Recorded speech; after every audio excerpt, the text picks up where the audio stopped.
Hi, everyone. This is Jacqui Cooper with J. Cooper Travels, Crypto Mom 2, and Love Travel Scotland. I'm sharing this on all my various channels because I think this is so important for our world. And I wanted to, today's topic is all about solar. And for a while, I've been talking about this, and I have the exciting news that this past week or so, I actually officially became a solar owner.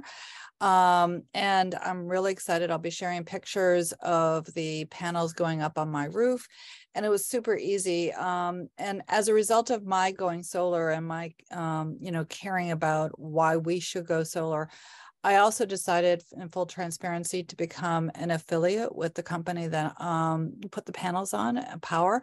So I invite anyone who's listening to our conversation today to reach out to me so that way I can just chat with you about how you can easily go solar. And we're going to be talking about the advantages of this during our conversation. Today I have a friend of mine who I've known for a number of years. He's actually in a totally different time zone than me. So I appreciate him hopping on. Rand, how are you doing today? I'm doing well. Thanks, Jackie. Thanks for Yeah. having me on. Yeah. So where are you today? Because I know you travel around. Oh, so I'm in South Africa. My family and I decided to relocate here Yeah. about a year and a half ago from the Philippines. My wife's job took her overseas, and we ended up in the Philippines. We decided to move. Every decade we move, basically. We were in Florida for 10 years, Philippines, and now we're in South Africa in Johannesburg. It's really lovely here, nice weather. So it's a good time of year. It's summer. So, and we're up about a mile high, actually. So Very cool. Very cool. So you actually introduced me to the solar aspect, and you helped it's pretty good. me. Yeah, you helped me educate myself and others on the advantages of going solar. I'm going to share my screen in a second, so that way, the viewers who are on YouTube can see it. And for those on audio, definitely hop over. And again, for everyone who's listening, I will have the links embedded, so that way you can reach out to me as well as to check it out for yourself. But Rand, I know we're going to be talking about some tips, overall tips, but can you talk about why, if people are curious about solar or haven't really taken that next step, why should they be thinking about this, especially now? Okay, good. So yeah, solar. I mean, there's a lot of reasons to go solar. There's a major reason is to to help clean the air and help clean the environment. I think it's time we've done a lot of the Industrial Revolution, and we put made a lot of stuff, and we progressed a lot.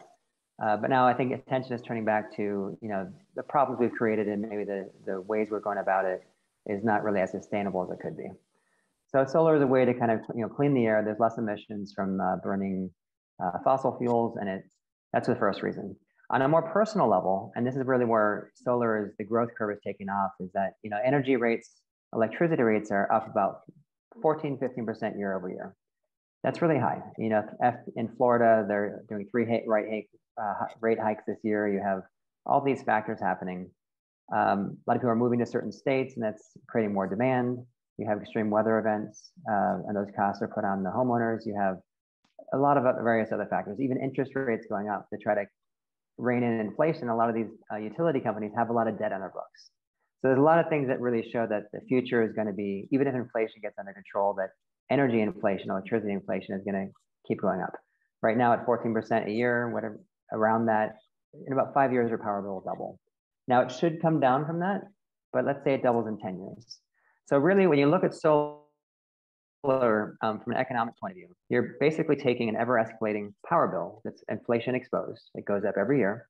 It's like death and taxes and your utility bill going up. It's going to go up. Okay, you know that, and it's been going up pretty fiercely. So it goes up every year. And what you do with solar is you own your own power, and you basically stop overpaying, because now you're going to switch.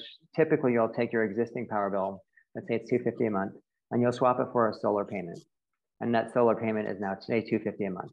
So that's a wonderful deal, because now you have a fixed payment at $250. It's almost like if you have a mortgage payment and you're switching in a highly volatile environment, you're switching from a variable rate to a fixed rate. That's a very smart move. Okay, and this is basically taking a variable energy payment. Every payment you make goes to purchasing your own energy producing asset. So it's like pulling from one pocket and the other you're paying yourself. The same reason why you want to own a home versus rent a home. So these are kind of the basic principles that I think are not fully known by.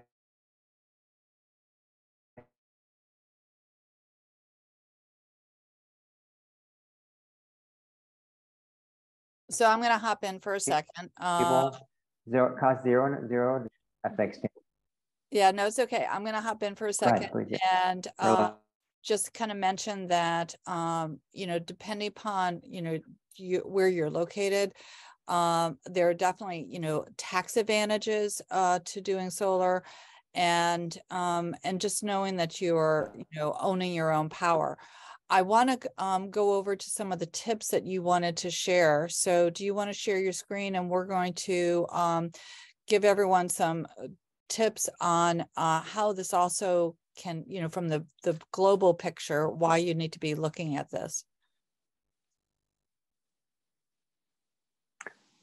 Okay, can you see that, Jackie? Yep, I can see the HESH report, 12 homeowner energy saving hacks. And I know we're always looking to save money because then we can put money into travel and some other things. So Rand, what are these saving strategies that families can be looking at? Okay, so in general, you know, one day we took a step back, and I was asking our partner Randy about, you know, other ways we can save money for homeowners, because in the largest, you know, we have a very purpose-driven mission to help with the environment and help keep more cash flow in the family.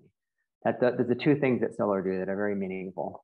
So in a larger scope, like, yes, so we thought we can help them save money in other ways, and I consider solar an inexpensive way to save money on your home. Now, it's not inexpensive as a system, but if you're swapping bills and there's nothing out of pocket, then it's very accessible. Let's put it that way. So we started looking at what else actually fills that mandate, what actually delivers that value, what cuts the energy production and helps the environment in that regard, and what helps keep more cash flow in the family. So we started asking around and asking electricians and various people in solar and contractors, and came up with a list of, we call it homeowner energy savings hacks.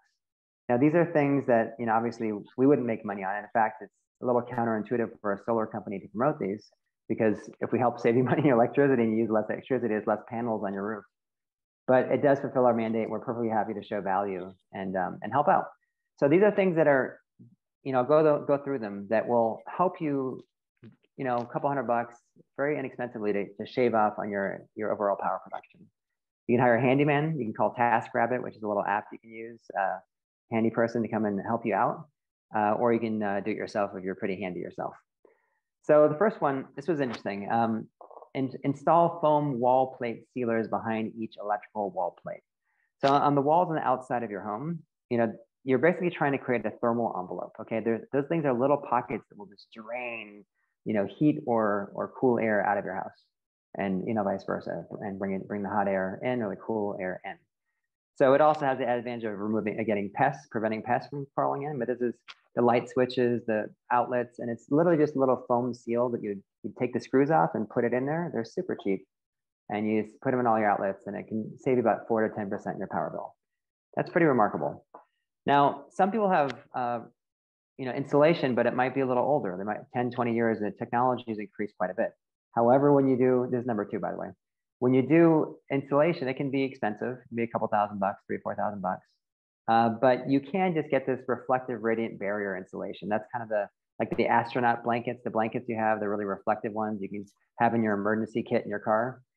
I don't know if you've seen those, but they're inexpensive. Sometimes you can get them at the 99-cent store, or, you know, hopefully the same technology. But and then what you do is you know, staple gun them up in your rafters in your attic, or to prevent you know, the energy from, say, hot energy especially, from coming in, and just reflects it back.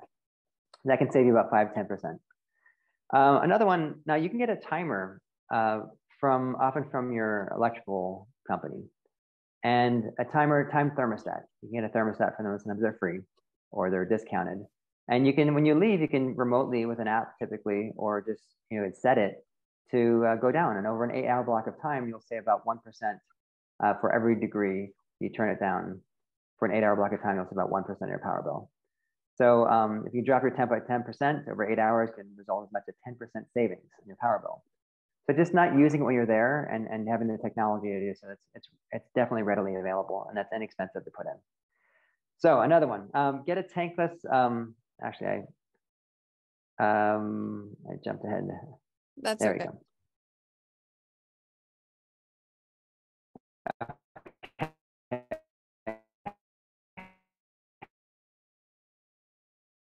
So turn the water, this is number 4. Every 10 degrees will reduce the amount by 3 overall consumption. So, typically the manufacturer setting is 140, 150. You set it down to 120, that's saving you quite a bit. It can be about 3% off your power bill. That's a quick fix. It also means when you turn the hot water, you're not going to scald yourself. So it's an added benefit of that. Of course, it will heat up a little, slower on a bath or whatnot, but not necessarily. You just turn the hot and navigate accordingly. So that's one I found that kind of interesting. Insulate your water heater tank with a blanket. Most people have this, some sort of insulation. Some of it's fallen down if you take a look, or some people hadn't done it. So to insulate it is a big factor, and you can change the heating element. So get a handy person or whatever to do that. That gets kind of caked up sometimes with calcium and other kind of minerals, and doesn't work as well. So you can change it. And I have a solar professional here in South Africa saying, you can drop at least 10 kilowatts a day per water heater by doing that. By putting the blanket on and getting a timer on it also. You can put a timer on it, and then changing the heating element. That's a lot. At 15 cents a kilowatt, that's $45 a month, as much as 15% savings. So I was really impressed with that as well. Now we look at, you get to a little more complicated, but not so much. You can add, number 6 is add caulking or weather stripping to seal any air leaks around leaky doors or windows. Save about 7 to 8% in your power bill. It might cost you a little money, $250 or so, but that's fine. And then next step 7 is seal the air leaks around utility cut throughs for pipes. So look under your sink in your bathroom, and when the pipes come in, is there foam sealant around those pipes? Again, you're trying to create a thermal envelope. Okay, so any holes in the wall that will let air in and out are definitely not cost efficient and will use more energy.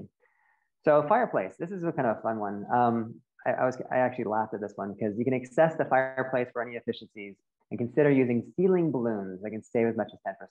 Now, when I was doing the research for this, there's a lot of solutions. You can get in, different vents and this and that for the fireplace, and they're more expensive and complex. But I found really simple was that when you're not using it in the off months, you get a balloon and you seal it up. That's really inexpensive. Okay, and then when you turn the fire on, the balloon pops. That's it. So I was really impressed with that, how simple that was. And you're basically, again, the thermal envelope, that's a big hole, right? Yeah, and it's a big gap. It's a vent, right? So I found that was a really nice one for what I was happy to come across. If you have a pool, so this is where getting, as I go down the list, it gets a little more expensive, but you put a variable pool pump in with a good timer, it can save you as much as 80% on your pool energy demand. Why? Because there are these pumps that run at full speed constantly. And some people haven't really upgraded that yet. You don't really need all that. You can do lesser speeds and higher speeds, and then timing, and variable pool pump does that. It saves as much as 80%. Now, pools are very expensive. They're energy hogs. So you can save as much as 20% of your overall power bill. A variable pool pump will cost you maybe $2,000 to $3,000. The economics will work out over time. So it's not really as good a hack as the other ones, as inexpensive, but it's something you should look at and consider if you don't have a variable pool pump. Now, this one I should have maybe put higher on the list because you upgrade your lighting, it's not as expensive. Lighting can be massively overlooked. The average household spends 15% on lighting alone. So of course, LEDs can consume 10 to 20% of the old lights. They're about 80 to 90% more efficient. And you can also do solar lights, outdoor lights. Outdoor lights allow you to, I lost the screen. Do you want to? There you go. You got it. Yeah. Okay, cool. So also solar lights outdoors, that requires no energy. You put those in place and all your outdoor lighting could be solar, and that's very helpful. We've had some blackouts here, and it's nice to have your outdoor lighting work, especially on a motion sensor, and usually it's a hottie dial or something, but it's good to have some lighting on the outside. We're very grateful for that. So get it, and then 11, get a tankless water heater. That's going to cost you something, but they can save a lot, quite a bit. And that's instead of having the full tank water heater. It's going to cost you some money again, a couple $1,000 or so, but it will pencil out over time. Finally, you have energy efficient appliances, fridges and dishwashers and washers and dryers. Some of the new ones can cut consumption as much as 50% if you have appliances over a decade old. For those appliances, and most appliances consume about 13, 15% of the average American household. And sometimes there's some rebates you can get as well. I'll give you a bonus one too. This is kind of an obvious one, which I didn't put in here, but I'm going to add to it as kind of a bonus so I can leave it at 12. And the bonus is, unplug your appliances, when you're not using them. It's a very kind of old world thing. You'll see people doing it. And I didn't realize how much. A friend told me you can save as much as 30% on your energy. And I was like, whoa, can't believe I don't have that in there. Again, this was new to me. I got a couple of these tips given to me, and I said, these are wonderful. Like this is our calling card that we can help save. Our overall mandate is help save money and help save the environment, make things more sustainable on two fronts. And so I started researching, and it took a number of hours. And Jacqui, we'll have this report available to anybody who wants it, and I hope it does benefit them in those ways. Yeah, for sure. I mean, again, whether or not you go solar, that's your personal decision, but there are certain things that you could do within your own home to help, protect the environment as well as save money for you on your energy. Again, with going solar, it's an easy process and there's no out-of-pocket costs. So I definitely want to, mention that because you're just swapping your traditional electric bill for the solar. And it's if not equivalent, it will save you money. And definitely in the long run, you are also getting some more advantages from the tax side to the energy side to knowing that you're helping the environment. So I mean, there's just so many positive things. I know that if you today is just one of many episodes that I've done with Rand and Randy on solar. So this is just to kind of remind everyone, connect over with me so that way we can do a complimentary call to see how solar can help you. Rand, any last minute thoughts before we kind of sign off? Well, to put in perspective, at a 7% or like a 6-7% energy inflation rate, which is about half what it is right now, you'll save over the life of our 30-year warranty about $100,000 to $200,000. That's money you can put back in the family. So that might sound unreal to you. We urge you to take a look. I would argue it's a reasonable thing to explore. They say that in the next 7 years, 35% of America will be solar. There's a reason for that. Things are kind of, you have this curve that happens, and we're right here. It's about to go vertical. And that's just enough reason to explore it. We have a very consultative approach. We're not hard sale. We'll explain to you. We're educational. I think you can see by this report that that's kind of our ethic. And we're happy to do that. It doesn't cost anything, and definitely get value at the end of the day because you'll see what you can get from solar. And not all homes qualify. Some homes don't work out, but we're happy to show you what we can do for you. Yeah, you did mention something which actually kind of made me realize that I needed to step up to the plate here. One of my concerns when I first started to explore the solar side was the insurance side. My question was, what would happen if something happened to my roof, or there was damage or whatever. And one of the reasons why I decided to work with Power is the fact that there is a warranty, a 30-year warranty on installation, on the equipment. So that basically, made me feel more comfortable because it had an element of protection for the things that you can't always predict. So, again, for everyone who's listening, just reach out. There's no pressure. It's all educational. It's information. And Rand, there was one more thing you wanted to share. I can see. Yeah. On that note, if you look at the larger picture, I had this realization recently. There's some people like solar, not solar. It's like football teams, like, tastes great, less filling. There's this argument. And one day I realized, people that don't like solar, half the people, 40% of the people, they're both right? People have equipment. So we will educate you onto how solar can be done wrong and how it can be done right. And it's just an interesting look at it all that, if you hear someone had a bad experience with solar, they probably did. And solar didn't work for them, but it's the way it was done. And the nuance is important.